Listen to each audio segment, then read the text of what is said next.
Welcome, Canadians wondering, why does India hate us now? Indians going, what's up with Canada? Why are we fighting with this silly country? Or people who just hate Justin Trudeau and want to know what his greatest geopolitical disaster of all time is. Welcome to Canada versus India Explained 101, whatever you want to call it. The biggest geopolitical mistake since 2015. Iran deal, Obama. Ugh. This is number 2. This is the stupidest thing you're going to hear in the next 20 years. It's going to be, if there's a top 10 list of 2020s, this decade's biggest geopolitical mistakes, if this isn't top 3, the person making this video in the future, 7 years from now, should be fired. All right. Why does India hate us? Let's all back up. This is all over the killing of Hardeep Singh Najjar, who was a maybe Canadian in BC. All right. The Indian government says this guy's a Khalistani leader, separatist terrorist. The Canadian government says he's just a regular Canadian. What is going on here? All right, so context. You need to know what the Khalistani movement is. The Khalistani movement is a separatist movement that's dead everywhere in the world except for Canada because we're a silly country, and when we are attacked by terrorists, we help them out. Sadly, that's kind of true. Okay, so it's a Sikh separatist movement that wants to break off from India, and it was started in the 1980s, funded majority and created by Pakistan, which has murdered nearly all of their own Sikh population internally, but is using the Sikh population as a domestic wedge to undermine Indian sovereignty. Because India and Pakistan, for if you don't know anything about geopolitics, spoiler alert, not friends. All right. So in 1984, this is when the big stuff happens, right? There's the World Sikh Organization is formed, there's tensions, you have the Operation Blue Star, and then Indira Gandhi is assassinated by her 2 Sikh guards, and then this results in the anti-Sikh riots in India, and that's generally you could say the start of it. But in Canada, we had the Baba Khalisar, who was a Sikh separatist terrorist group, and they blew up an airplane full of over 200 Canadians, 300 people died, children included. Biggest terrorist attack in Canadian history. Only one person was convicted. The rest of the co-conspirators got off innocent because the people who had testified against them were murdered before they hit trial, and the judge threw out their testimony because he's an idiot and Canada's a silly country. I say all this to say there's interesting stuff going on in the sort of Khalistani movement in Canada. It's not the safest place. They have been known to have some gang violence. So I just bring this up because when we get into this guy's killing, it's going to be hard to say it's 100% the Indian government. And we've already expelled an Indian diplomat before the investigation is complete. This is insane. This is insane. And we're going to lose this geopolitical battle because we have no leverage. But we'll get there. Okay. So you have this Khalistani leader. We know he's a Khalistani. They wave Khalistani flags at his funeral, like Khalistan, Khalistan, Khalistan. We know he wants a separate Sikh state in India. He does not believe in the territorial integrity of united India. Okay, fine, it's your right to believe that. But how far did he go? Did he actively plan things in India? We don't know. What we get to here, though, is this has been interesting. Is this guy even a Canadian citizen? We know he came over in 1997. He had lied about his name, and then he got rejected on his immigration thing. Then he married the sponsor of his immigration sponsor.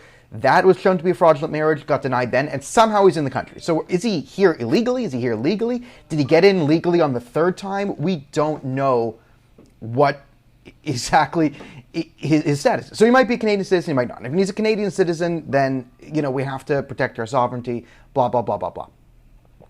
Let's back up here, though. Why does Canada and India hate each other so much? It's this Khalistani stuff, most of it. Jagmeet Singh is philosophically a Khalistani. He's spoken at rallies. He's in a coalition with Trudeau. He's banned from India. Jagmeet Singh has supported violent acts. Jagmeet Singh has supported openly political violence against Hindus. And then he denied the Air India bombing. It took him 3 attempts to claim that the Air India bombing actually happened. Listen, Khalistani conspiracies are a real thing here, and that needs to be explained.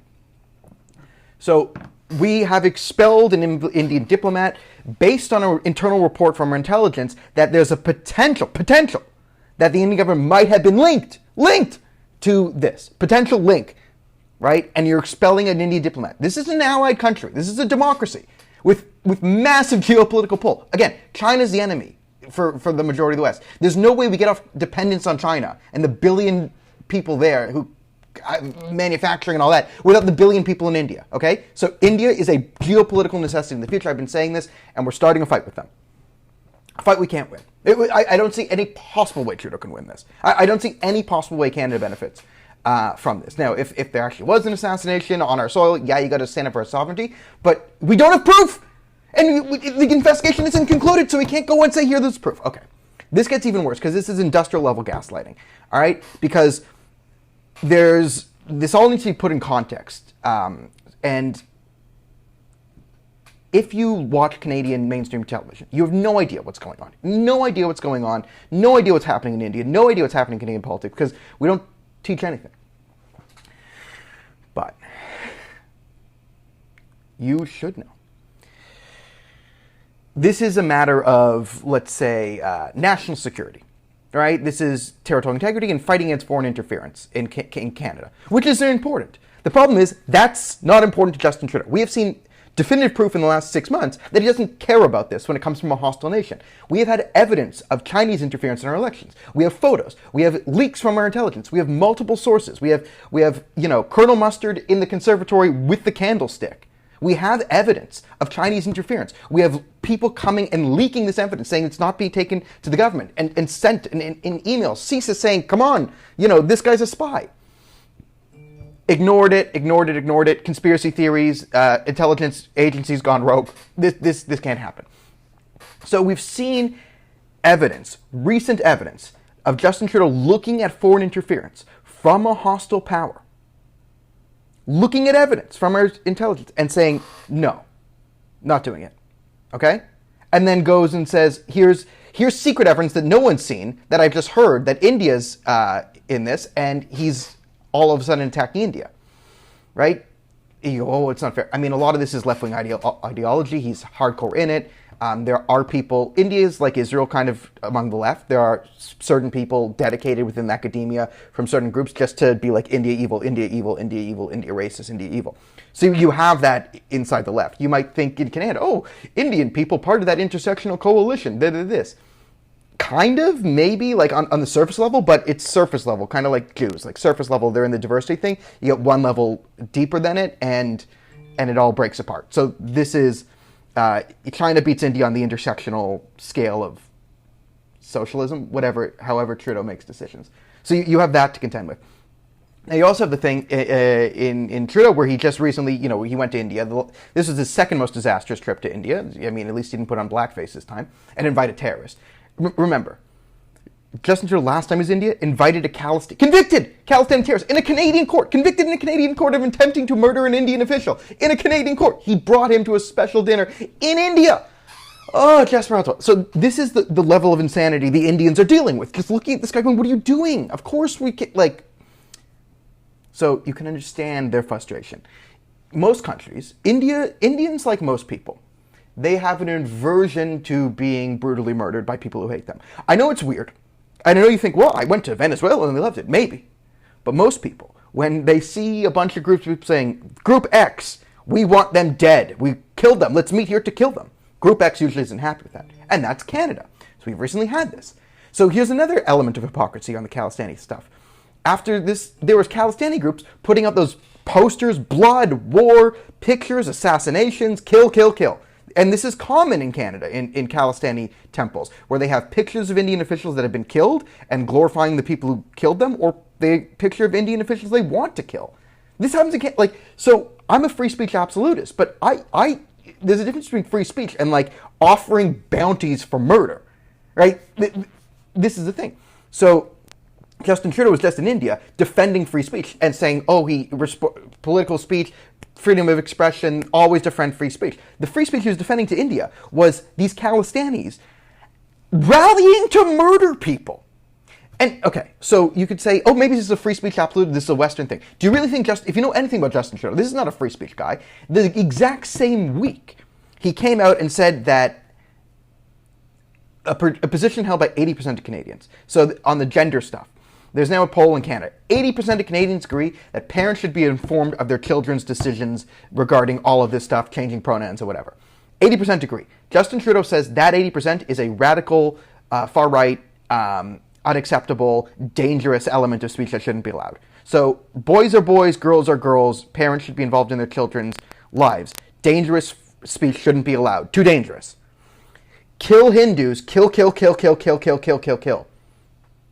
Free speech. Totally allowed.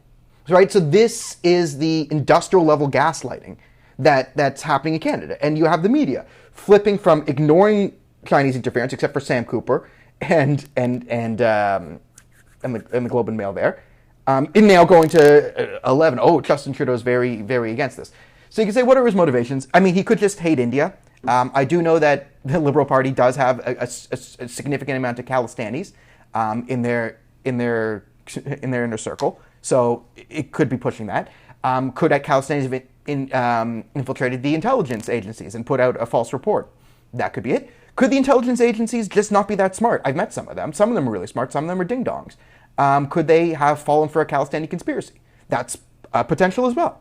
I have seen, you know the Khalistanis. There could be a 574-year-old Sikh guy who dies in a hospital bed somewhere in Texas of natural causes. And 5 minutes later, you'll have a Khalistani account tweeting how this guy was assassinated by the Indian government, and it'll get 400 retweets. So this is, again, why I don't believe them. And also, a lot of Khalistanis have been involved in organized crime in there. So this could be a gang killing, could be a random murder, could be the Indian head government has something involved in it. We don't know. We don't know. And you're going to start a geopolitical fight? You're going to start going sanctions? Like, they have 1 billion people. What do we have that the world needs? The world needs India. Like, do you think any world leader is going to back Canada in this? Is just going to take Justin Trudeau's word after seeing all of this? The average world leader in countries, they're not stupid. They're not watching CBC to get their news. They know it's all fake. So they don't live in the same reality it's concocted for you. Like, no one's going to back Canada. It makes no sense to back Canada. And you're going to put our allies in a position to choose between their allies? This isn't an enemy. This is an ally. You ding-dongs. They're part of the Commonwealth. Oh, my God. How do we win this? What's our leverage here? What, you're going to make an alliance with Pakistan? A nuclear alliance with Pakistan and go blow up the place? Is this our plan? So stupid. So stupid. So yeah, India's categorically denied this and expelled diplomats. And if you're Canada's ally, you kind of have to believe us. Oh, it's very serious. But if you're India's ally, you also have to believe them. So it's a stalemate. So then this becomes a means of power and leverage. What power and leverage do we have in the Trudeau era? None. I mean, the amount of geopolitical power, like the influence we have as a G20 country is just waning by the second. And it drives me absolutely insane. So, to recap. Justin Trudeau expelled an Indian diplomat based on private evidence that only he has seen that they potentially might have been involved in a crime. Potentially. Okay. He also refused to when it became public that a Chinese diplomat had actively threatened the family of a sitting MP trying to influence our positions on China. Actively threatened a family. The evidence was out. We all saw it. It took him a week, and he had to be hounded to do it by the entire country. This guy doesn't care about Canada. This is cynical. His poll number tanking. Maybe he wants to be seen as strong on foreign interference. Maybe he wants to whip the country into a supporter on him. I mean, he forced the Conservatives to back him on this. Like, yes, I think Poilievre's wrong, but he has to do this. He has to show unity in Canada. He can't give a crack. He's like, we're now in a geopolitical battle, and we have to fight it, but there's no way we can win this. There's no way. It's the stupidest thing I've ever seen. So, in closing, Trudeau has an IQ of negative 4,540. India will be mad at us until 2025, and hopefully they just laugh at us and ignore us. That's the best case scenario now. But expect this to cause some sanctions to food prices, and expect this to go very, very badly, Canada.